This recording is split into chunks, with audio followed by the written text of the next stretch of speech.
Hey, what's up everyone? This is Alex, and I'm back in my studio, or rather room stuff, in London. And today's Monday, so it's time for another podcast, right? Today I want to talk about, or rather reply to a question that I've been asked in one of my videos. Someone asked me, what is the point, Alex? What's the point in keeping on making music if all the music has been made? What's the point in writing epic orchestral music if my songs then get compared to Hans Zimmer because he's better than me and everything? So, of course, when you are facing an oversaturated market of any kind, you ask yourself, if there is a reason why you should even, express your own voice in that market, right? Because it's already been done before. Now, that's something I faced, of course, with music, but also with a side project that I had. And that's not a professional project. Just a couple months ago, when Pokemon Let's Go was released on Nintendo Switch, I decided to make a gaming channel where I would make, video about gaming and stuff. Obviously, I thought, well, I have 25,000 people here on YouTube who follow me.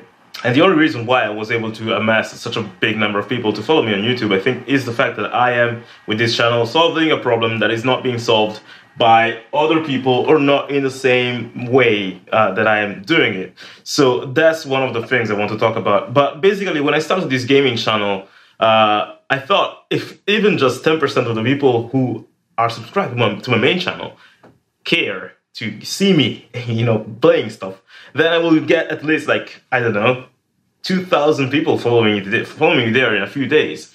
And that sounds logical, right?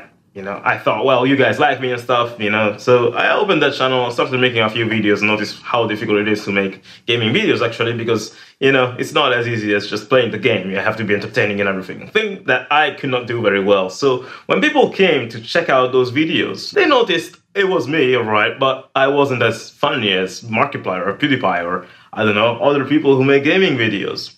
And the gaming video thing is quite saturated. So it doesn't really make sense for you guys to go and follow me over there because you have so many other choices as to who to follow. And that's, one thing I noticed. And even if I have a big following here, 25,000 people is a lot, still that didn't convert at all, I had in a week of work I amassed something like 150 people, and that is all, compared to 25,000. If you do the ratio, it's crazy. It's like, I don't know, 2%. It's very little like that, So I was confronted by the reality of the fact that if you want to become popular or anything, you want to be relevant, you need to solve a problem that either people know they have, but they don't have solutions for, or a problem they don't know they have. Now, you might be asking yourself, what does that have to do with music? And that has everything to do with music, because if you think to yourself, there's a lot of composers and producers out there,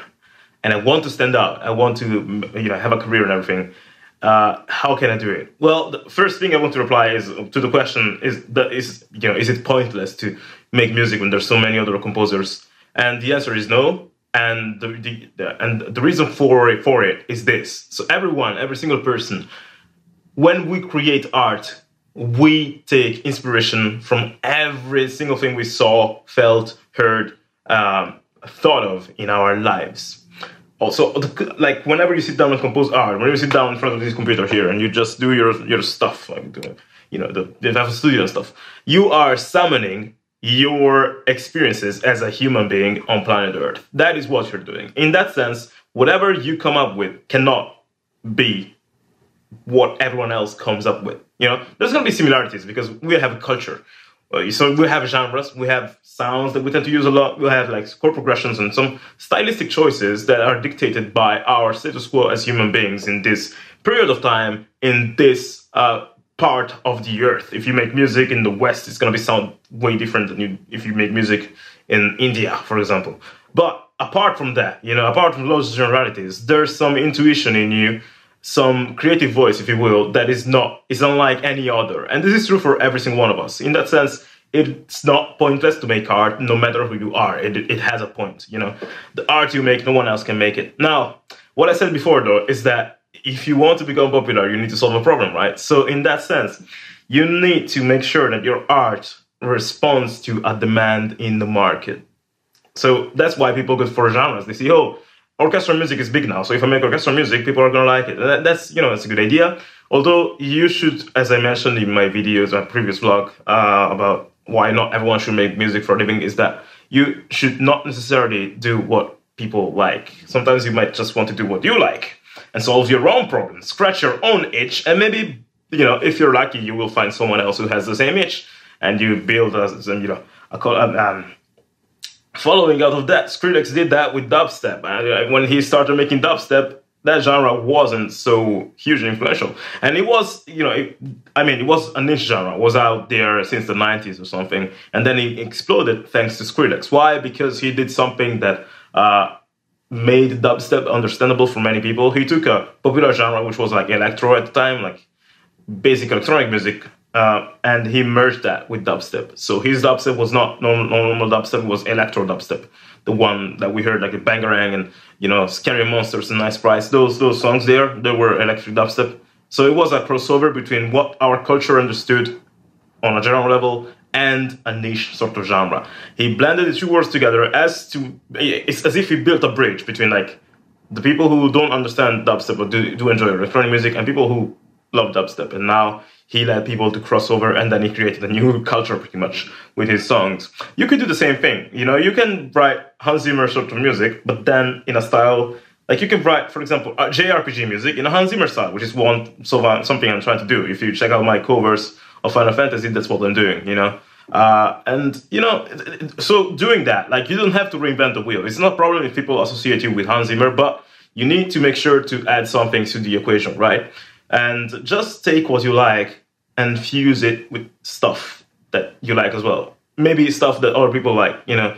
See what's popular out there, what people understand, what type of music they understand and they vibe to, and see how, like, think to yourself, how can I take this up a notch? How can I maybe take orchestral music up a notch? Well, you could probably make orchestral music that has a certain thematic. Like, you can make your whole career as about writing orchestral music that is, like, dark and macabre and, I don't know, morbid, whatever, super dark, anxious, but also epic, and that would be Bloodborne, for example. If you build your career under writing music in the style of dark, apocalyptic, macabre, horror, whatever, like Bloodborne, then whenever someone, like a game developer or film, needs someone who will provide a score in that style, like dark, apocalyptic, macabre, whatever, they're going to look for you, not for the guy who makes all genres and does them well, but is not specialized at anything. So specializing is not a bad idea in that sense as well. And also, just do the thing that obsesses you, like makes you obsessed. I'm obsessed with Final Fantasy and JRPG music, you know, and I like Hans Zimmer a lot. I like Western orchestral music a lot. So those two worlds, blending them, is an interesting equation because not many people are doing it. It's not too far from what we're used to do also, because it's Hans Zimmer style, kind of, you know? So that's what I'm getting at. Now, if you're someone who doesn't really, like, you don't actually like any style that is currently appreciated or understood by the people, and all the music you make is only understandable by you and a small few, then I wouldn't recommend you to make music professionally. Just do the music you like to do and set your life in such a way that you maybe have a day job or something, but that day job is only an excuse to, like, make sure that you keep being alive while you keep on exploring music. It's like, try to allocate the most time possible to your music, but don't make your music responsible for your livelihood. Because that's something that, you know, sometimes you can do it if you are able to also serve people, reply to a demand, try to engineer your music in such a way, as I told you before, to build a bridge between what is understood by people, what is not understood. This concept, by the way, is called adhesion possible. And the other side is like just not caring what people think and just doing your own thing. But still, in any of those two scenarios, I would recommend you to do music, make music the most time possible. Because the ideal thing is to not to make music as a way to get something or to get payment, whatever. If you want to really, like, I understand if you just take music as a hobby and it's not that important to you. But if you're asking me this question, like, if you're worried that your music will not be relevant and everything, it's a sign to me that you actually care so much about music. And if that's the case, always remember that you should do music for you in the first place. You know, you're the first person. Like, do the music you want to hear. That's what I do. I'm the biggest listener of my tracks, I think. And I think that's how it's supposed to be for everyone. If you want to get other people excited about something, you need to be excited about it yourself. You cannot tell a joke without laughing yourself, without being all, you know, happy, and expect people to laugh, you know? Just as you cannot share your art out there by being, oh no, this sucks, oh, this is terrible, and expecting people to be like, no, no, this is actually pretty amazing, oh, this is amazing, you know? Just put yourself out there boldly and embody what music means to you. Don't try to emulate what everyone else is doing just because you feel like you should be doing that. Like, do it if you feel there's a reason for it, you know? Don't just put yourself in there and do what everyone else is doing because you feel like that is going to make you popular, which is what I was doing with my YouTube gaming channel, which, by the way, it's not that I just wanted to become popular. I'm already quite popular in the music scene, with music tutorial scene.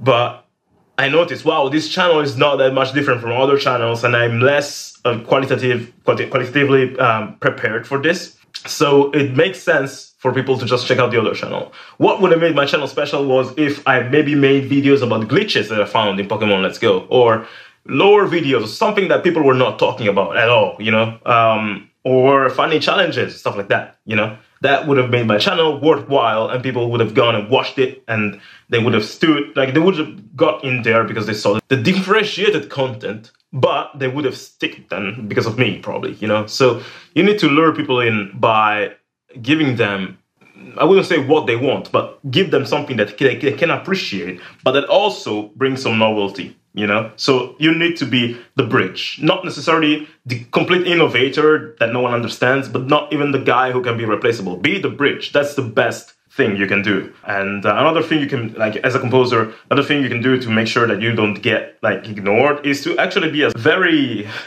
pleasant person. And that's very stupid to say, but really, that's something I struggle with as well. Like, it's not that I'm unpleasant. I'm not very social. That's my thing. I'm kind of a lone wolf. But if you're actually sort of like a people's person, you will get collabs more often. People will give you gigs more often. If you're just this very nice person to have around, people will love to have you around, so they will give you gigs, ask you for collaborations, just because it's so fun to be around with. If you're that kind of person, you're very social, don't be afraid to show it. Don't be afraid to contact people and just be nice, you know? So those things, be a bridge, be a nice human, do the music you feel like you want to hear, but also do something that other people can understand. This is if you want to get into the fact of the thing of making music for a living. That's what I recommend. Otherwise, if you're not any of those, just do music for you and enjoy it. And enjoy every step of the way, because that way you cannot be wrong, and you will not, like, if you're relevant or not, that's not going to be a problem. So that's all for this Creative Matters podcast. I just got back from Italy, and I will resume making videos this week, finally. For now, though,